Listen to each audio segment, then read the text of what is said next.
মনের মুকুর গল্প পাঠের আসরে আমার সমস্ত প্রিয় বন্ধুদের জানাই সাদর আমন্ত্রণ। মূল গল্পে যাওয়ার আগে আমি আপনাদের বলবো যে গল্পটি যদি আপনাদের ভালো লাগে তাহলে অবশ্যই একটি লাইক দেবেন ও গল্পটি শেয়ার করবেন। আর যদি চ্যানেলটি এখনো সাবস্ক্রাইব না করে থাকেন তাহলে সাবস্ক্রাইব করে দেবেন। এবার তাহলে মূল গল্পে আসা যাক। আজ আমি আপনাদের একটি খুব মজার গল্প পড়ে শোনাবো। গল্পটি লিখেছেন ষষ্ঠীপদ চট্টোপাধ্যায়। গল্পের নাম রাঘব বোয়াল। রাঘববাবু একজন নামকরা লেখক। বিশেষ করে ভূতের গল্প লেখায় তাঁর জুড়ি নেই। এমন অনেক লেখক আছেন যারা ভূতের গল্প লেখেন, কিন্তু শেষ পর্যন্ত দেখিয়ে দেন ভূত বলে কিছু নেই। মানুষ উদ্ভট কিছু দেখে ভয় পায় এবং ভূতের অস্তিত্ব কল্পনা করে নেয়। রাঘববাবু কিন্তু এই লেখকদের দলে নন। তার গল্পে ভূত আছে এবং থাকবে। তার যুক্তি হলো যে ভূতের গল্প যারা পড়তে ভালোবাসে তারাই তো ভূতের বই কিনবে। তা ভূতের গল্পে যদি ভূতই না থাকে তাহলে সেই গল্প লিখে নিজের নামটি ছাপিয়ে নেওয়ার দরকারটা কি? রুচিতে বাধে তা অন্য গল্প লেখো, আপত্তি করছে কে? যাই হোক, রাঘববাবু বনগাঁ থেকে আসেন। ওখানকার কোনো একটি প্রাইমারি স্কুলে শিক্ষকতা করেন। তার বেশ কয়েকটি বই খুবই জনপ্রিয়। তা কলকাতায় মানে বইপাড়া এলে প্রথমেই তিনি তার প্রকাশকের দোকান সৎ সাহিত্যে ঢোকেন আড্ডা দিতে। তার কারণ এদের দোকানের পরিবেশ খুব ভালো, তাই আড্ডা দিতে ভালোও লাগে।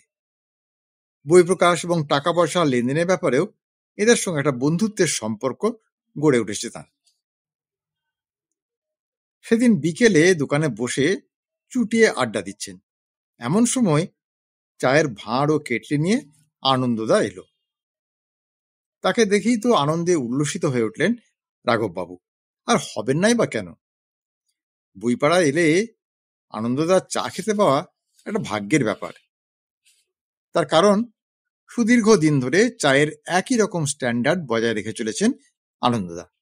আর সবচেয়ে বড় কথা, আনন্দদা অত্যন্ত ব্যস্ত মানুষ। এই বিশাল বইপাড়ার দোকানে দোকানে চা সাপ্লাই দেওয়া এটা কি মুখের কথা? কেউ চাইলেই পায়, আবার কেউ চেয়েও পায় না। তা আনন্দদার চা পেলে কে না খুশি হন? সদা হাস্যময় আনন্দদা সব সময়ই আনন্দময়। আজ কিন্তু আনন্দদার মুখটা একটু গম্ভীর, অথচ এমনটি হওয়ার তো কথা নয়। চেহারার দিক থেকে আনন্দদাকে সবাই বলে উনি নাকি জরাব্যাধিকে পর্যন্ত জয় করেছেন। কিন্তু সেই আনন্দদা আজ এত ম্লান কেন? রাঘববাবু বললেন, কি হলো আনন্দদা, তোমার মুখে হাসি নেই কেন? আনন্দদা সে কথার উত্তর না দিয়ে ভাঁড় মেপে সবাইকে চা দিয়ে যাওয়ার সময় বলে গেল,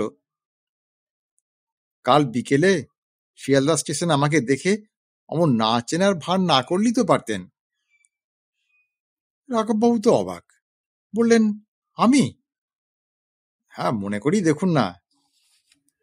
এরপরে আর কথা চলে না। পরিচিত লোককে দেখেও না দেখলে অথবা চিনতে না পারলে দুঃখ হওয়াটাই স্বাভাবিক। প্রকাশক বললেন, এমন তো হওয়ার কথা নয়। আপনি কি কাল অন্যমনস্ক ছিলেন নাকি? রাঘববাবু বললেন, কাল বাগুইআটিতে আমি একটি স্কুলের প্রতিষ্ঠা বার্ষিকী উপলক্ষে প্রধান অতিথি হয়ে গিয়েছিলাম। গাড়িতে গেছি, গাড়িতেই এসেছি। অতএব শিয়ালদা স্টেশনে ওর সঙ্গে তো দেখা হওয়ার কোনো প্রশ্নই ওঠে না। তাই তো, সত্যিই তো। রাঘববাবু যে কাল বাগুইআটিতে ছিলেন তার প্রমাণ আছে। কেননা ওই প্রকাশকেরই এক আত্মীয় ওর অটোগ্রাফ এনে দেখিয়েছিলেন তাকে। তবে কি আনন্দদারই ভুল? তাই বা কি করে হয়? রাঘববাবু তার একদিনের নয়, 20 বছরের চেনা। ধান্দাবাজ সুবিমল সেন একটি ভুয়া চিট ফান্ডের ফাঁদে ফেলে মধ্যবিত্ত গৃহস্থদের সর্বশান্ত করে থাকেন।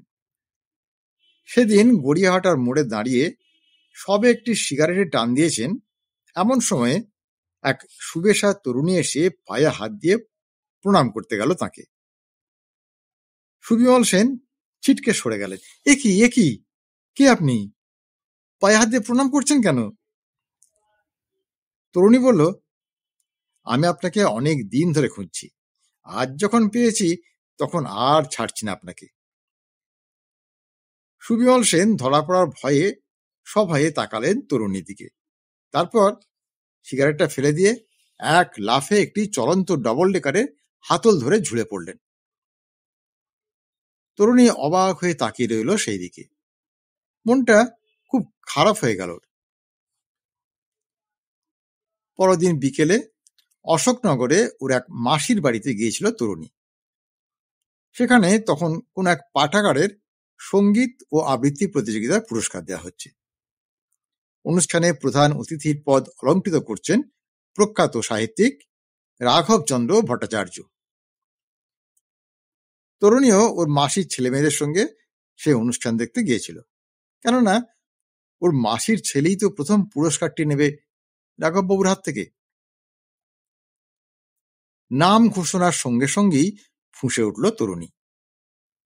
কাউকে কিছু না বলেই সে চুপিসারে উঠে গেল মঞ্চের দিকে। তরুণীকে দেখে কেউ বাধা দিল না বা আপত্তিও করল না। তরুণী গিয়ে উদ্যোক্তাদের একজনকে বলল, আমি আপনাদের রাঘববাবুর একজন ভক্ত পাঠিকা। শুধু তাই নয়, ওর লেখা একটি ছবিতে আমি সহনায়িকার ভূমিকায় অভিনয় করছি, তাই ওর সম্বন্ধে আমি কিছু বলতে চাই। তা উদ্যোক্তারা বলল, হ্যাঁ হ্যাঁ ঠিক আছে, আপনি বলুন। কিছুদিন আগে ছোট পর্দাতেও আপনি একটি সিরিয়ালে অভিনয় করেছেন, আপনার নাম তো অনামিকা রায়। হ্যাঁ, আসুন আসুন, মঞ্চে আসুন। আমাদের কি সৌভাগ্য যে এমন একজন অভিনেত্রীকে আমরা পেয়ে গেলাম, বলেই ঘোষণা। উপস্থিত দর্শক ও সুধীবৃন্দ, এইমাত্র দূরদর্শন, মঞ্চ ও চলচ্চিত্রে পর্দা থেকে জনপ্রিয় অভিনেত্রী অনামিকা রায় উঠে এসছেন আমাদের ডাকে আমাদের এই ছোট্ট অনুষ্ঠানটিকে সাফল্যমণ্ডিত করতে। বাংলা তথা মুম্বাইয়ের টলিউড বনাম বলিউডের এই সম্ভাবনাময় অভিনেত্রী তার অজস্র ছবির কাজ ফেলে উঠে এসেছেন। রামধাক্কা, গুলতাপ্পি, শ্রীমতী 420, মার থাপ্পড় প্রভৃতি আগামী দিনের বহু ছবির নায়িকা তিনি। তরুণী বাধা দিয়ে বলল, না না, এসব বলে আপনারা লজ্জা দেবেন না আমাকে, এত ছবিতে আমি কাজ করছি না। উদ্যোক্তারা চাপা গলায় বলল, না করলেই বা, এটা হচ্ছে পাবলিসিটির যুগ, টেনে টেনে গুল মারতে হয় এই যুগে, বুঝলেন। বলি বলল, প্রচার বিমুখ আমাদের এই নবনায়িকা অনামিকা, ওর সম্বন্ধে বেশি কিছু বলতে বারণ করছেন। তবে আমাদের কাছে খবর আছে রাজ কাপুর তার আগামী ছবির ব্যাপারে কথা বলতে শীঘ্রই আসছেন ওর কাছে। তখন দর্শকদের মধ্যে থেকে গুঞ্জন উঠল এবার, সে কি, রাজ কাপুর তো মারা গেছেন কয়েক বছর আগে। ঘোষক বলল, সরি সরি, ভুল বলার জন্য দুঃখিত, রাজ কাপুর নয়, দেবানন্দ। ছবির নামটা অবশ্য এখনো ঠিক হয়নি। যাক, উনি সাহিত্যিক রাঘববাবুর সম্বন্ধে দু চার কথা আপনাদের বলতে চান। তরুণী এবার মাইকের সামনে এগিয়ে এলো, এসে বলল, হে সুধীগণ, আজ আপনাদের কাছে আমি এমন দু একটি কথা শোনাবো এই রাঘববাবু সম্বন্ধে, যাতে আপনারা চমকে উঠবেন। এই বেড়াল তপস্বী সাহিত্যিক হিসেবে খুবই পরিচিত, জনপ্রিয়, কিন্তু এই মহান ব্যক্তিটির এমন একটি ছদ্মবেশ আছে যা আপনারা জানেন না। এই যে দেখছেন বকধার্মিকটি ফুলের মালা গলায় দিয়ে চুপচাপ বসে আছেন, ইনি কিন্তু এর বাইরে অত্যন্ত মারাত্মক। এলাকার বাইরে গেলেই ইনি প্যান্ট শার্ট পরে অন্য মূর্তি ধরেন। কাগজে কত মিথ্যে লেখা হয় এর সম্বন্ধে। ইনি নাকি নেশা করেন না, ধূমপান করেন না, সব মিথ্যে কথা। কাল আমি নিজের চোখে ওকে ধূমপান করতে দেখেছি। রাঘববাবু দারুণ রেগে উঠে দাঁড়ালেন। এবার বললেন, সব মিথ্যে কথা, সব মিথ্যে। আমার পেছনে একটা ঘোর ষড়যন্ত্র চলছে। কেউ পরিকল্পনা করেই পাঠিয়েছে অভিনেত্রীকে। ঠিক আছে, আমার বদলে মঞ্চে উনিই থাকুন, আমি না বিদায় নিচ্ছি। উদ্যোক্তাদের একজন বলল, হ্যাঁ সেই ভালো, আপনি বরং বিদায় নিন। আপনাকে ডাকলেই পাবো, কিন্তু এমন লাস্যময়ী একজন অভিনেত্রীকে তো আর পাবো না। আসলে ফিল্ম স্টারদের পাই না বলি আমরা আপনাদের মতো ঘাটের মরাদের দ্বারস্থ হই। না হলে কে যেত বলুন না আপনাদের কাছে? রাঘববাবু বললেন, হ্যাঁ তা ঠিক তা ঠিক, বলে বিদায় নিলেন। আর তার অবর্তমানে সভা পরিচালনা এবং মাঝে মাঝে রাঘববাবুর শ্রাদ্ধ করতে লাগলো ওই তরুণী। রাঘববাবু তো রীতিমতো অপমানিত হয়েই বাড়ি ফিরলেন সে রাতে। বারবার তার আনন্দার কথাটা মনে হলো। কোথায় যেন একটা গোলমাল আচমকায় হয়ে যাচ্ছে, কি এর রহস্য? মনের দুঃখে রাঘববাবু ভালো করে খেতেও পারলেন না সে রাতে। পরদিন সকালে বাজারে গেছেন। কি লজ্জা কি লজ্জা! দেখলেন সবাই কেমন যেন তাকে এড়িয়ে যেতে লাগলো। কেউ দূর থেকে আঙুল তুলে দেখাতে লাগলো তাকে। যে মাছওয়ালার কাছে প্রতিদিন মাছ নেন, তার কাছে গিয়ে মাছের দাম জিজ্ঞেস করতেই সে বলল, না না, এই মাছ বিক্রি নেই বলেই সে তার মুখ ঘুরিয়ে নিল।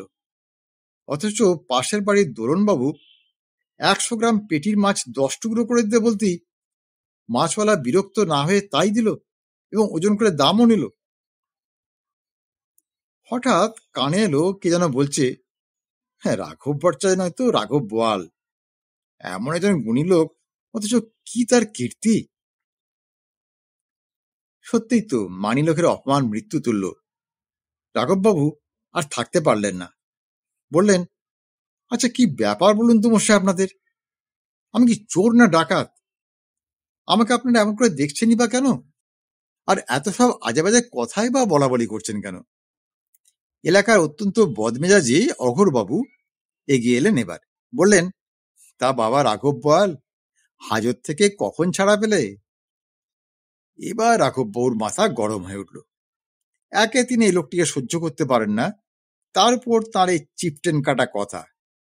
বললেন, হাজত থেকে ছাড়া পেলাম আমি?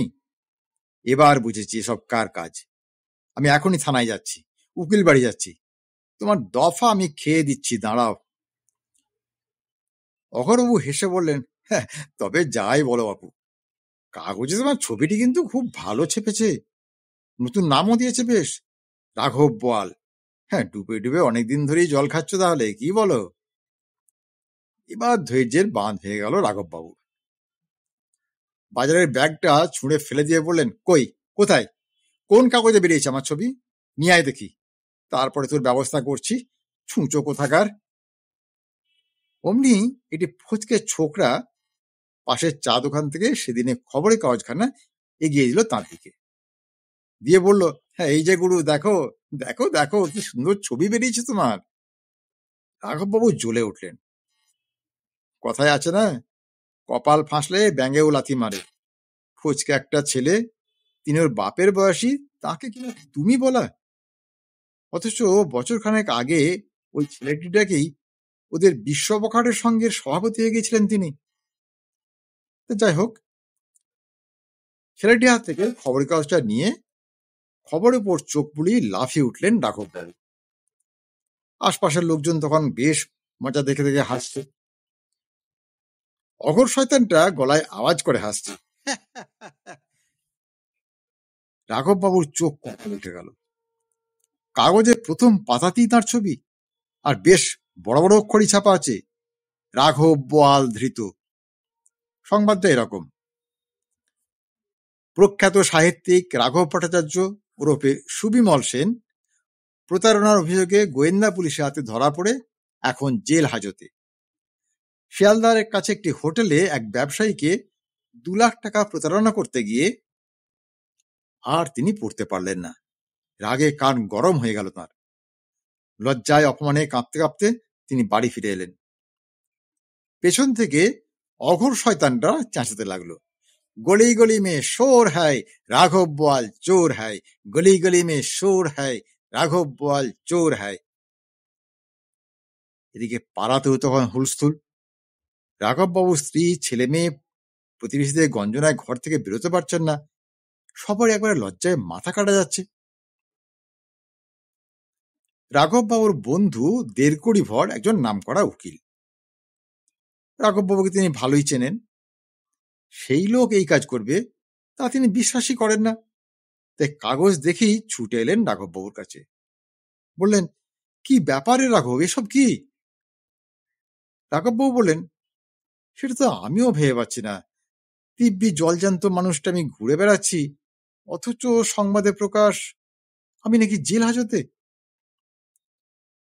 উকিলবাবু একবার শুধু বললেন, তারপর বললেন, আমার নাম কিন্তু দেড়কড়ি ভর। বলেই পাড়ার অতি উৎসাহী কয়েকজন লোককে নিয়ে তিনি থানায় গেলেন। রাঘববাবু সঙ্গে গেলেন। থানার দারোগা অবশ্য ভালো ব্যবহার করলেন সকলের সঙ্গে। দেড়কড়ি ভর বললেন, আমার মক্কেলে রাঘববাবুকে আপনি চেনেন? হ্যাঁ, বিলক্ষণ চিনি। আজকে কাগজ দেখেছেন? হ্যাঁ, দেখি তো আঁতকে উঠেছি, এবং সঙ্গে সঙ্গে কলকাতায় ফোন করে জেনেছি উনি এখন কঠোরভাবে গোয়েন্দা পুলিশের হেফাজতে আছেন। এমনকি ওকে কোনো জামিনও দেওয়া হবে না। তা এখন তো দেখছি। কি দেখছেন? উনি তো সশরীরে উপস্থিত। তাহলে বুঝুন ব্যাপারটা কিরকম গোলমেলে। মোটেই গোলমেলে নয়। আসলে উনি ভূতের গল্প লেখেন তো, তাই ভূতেরাই ওকে ভালোবেসে এই ভৌতিক কাণ্ডটি ঘটিয়েছে। এখন তাহলে চলো কলকাতা। চলো তো চলো। সবাই চলল কলকাতায়। গিয়ে দেখা গেল রাঘববাবুর ডুপ্লিকেট খাঁচা ঘরে বন্দী হয়ে আছেন। প্যান্ট শার্ট পরা, হুবহু একই চেহারা। রাঘববাবু ধুতি পরেন। এই পোশাকটুকু বাদ দিলে দুজনই একেবারে এক। এই প্রতারকের নাম সুবিমল সেন। কিন্তু রাঘববাবুর নামের সঙ্গে ওর নামটা জড়ালো কেন? তারও কারণ আছে। প্রথমত, চেহারার হুবহু মিল। তার উপর ধৃতের অ্যাটাচি থেকে রাঘববাবুর লেখা কয়েকটি বইও পাওয়া গেছে। প্রতারক অবশ্য বরাবরই বলেছে যে উনি রাঘববাবু নন, বা ওর সঙ্গে ওর কোনো সম্পর্কও নেই।